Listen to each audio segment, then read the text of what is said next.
Hasnat Abdullah tax free গাড়ি নেওয়া না নেওয়া নিয়ে দুবাই প্রত্যেকটা রুমে রুমে ঝগড়া। তো এই ভিডিওটা যদি আপনারা দেখেন তাইলে একবারে ক্লিয়ার হয়ে যাবেন। তো আসেন আমি দেখাই হিসাবটা। হিসাবটা হয়েছে এই যে দেখেন, বাংলাদেশে যদি হাসনাত আব্দুল্লাহ বলছে যে প্রথমে ট্যাক্স ফ্রি গাড়ি নিত না, যদি সে ট্যাক্স ফ্রি গাড়ি নেয়, মনে করো ট্যাক্স ফ্রি গাড়ি যদি নেয়, একদম একদম কম ট্যাক্স হয়েছে 130%, একদম কম ট্যাক্স। আর হাইয়েস্ট ট্যাক্স তো আছে। বেশি গাড়ি নেয় তাইলে 827%, আর যদি একবারে কম নেয় তাইলে 130% ট্যাক্স। তো মনে করো একটা গাড়ি যদি কিনে তো এটা এক্সিও, গাড়ির দাম যদিও 10 লক্ষ টাকা, আর ট্যাক্স চাইবো কত টাকা, 13 লক্ষ টাকা। তো টোটাল আইলো কত লক্ষ টাকা, 23 লক্ষ টাকা।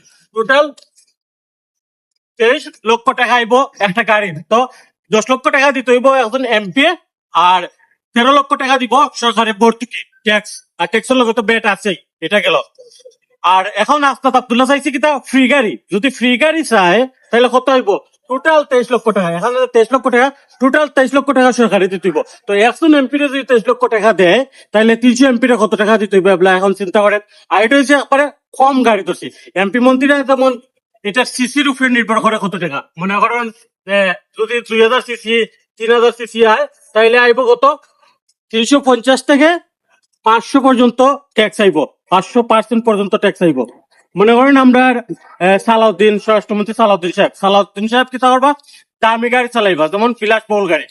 কিরম গাড়ি, Range Rover, Land Cruiser, Nissan Patrol, Lexus গাড়ি, এগুলা যদি চালান বিলাসবহুল গাড়ি তাহলে কত পার্সেন্ট ট্যাক্স আইতে পারে। এখানে আছে 827% ট্যাক্স। যদি গাড়ির মূল্য হয় 1 কোটি টাকা, গাড়ির মূল্য যদি হয় 1 কোটি টাকা, তাহলে ট্যাক্স যদি হয় বিলাসবহুল গাড়ির 827%, তাহলে টোটাল হইব কত, 8 কোটি 27 লক্ষ। 8 কোটি 27 লক্ষ হয়েছে ট্যাক্স, আর 1 কোটি টাকা হয়েছে গাড়ির দাম। তাহলে কত হইলো, 9 কোটি 27 লক্ষ টাকা আইব যদি বিলাসবহুল গাড়ি চালায়। আর একদম কম কইরা যদি হয় তাহলে তো আমি এটাতে দেখাইলাম, মনে করো হাসনাত আব্দুল্লাহর মতো গরিব এমপি যদি গাড়ি চালায় তাহলে আইতে হইব 130%। তো 130% আইলো 23 লক্ষ টাকা হয় যদি একবারে কম সিসি 1500 সিসির গাড়ি চালায়। তো এখন আর যদি ফ্রি চায় তাহলে তো 23 লক্ষ টাকা করে প্রত্যেকটা এমপিরে দিলে 300 এমপিরে কত টাকা, এখন হিসাব করেন। তো হাসনাত আব্দুল্লাহ যে আগে বলছে ফ্রি গাড়ি নিত না, ট্যাক্স নিত না, ট্যাক্স ফ্রি গাড়ি নিত না যেখানে কইছে, এখন সে কিভাবে সংসদে বসে ফ্রি গাড়ি চায়, এখন আপনারাই বোঝেন।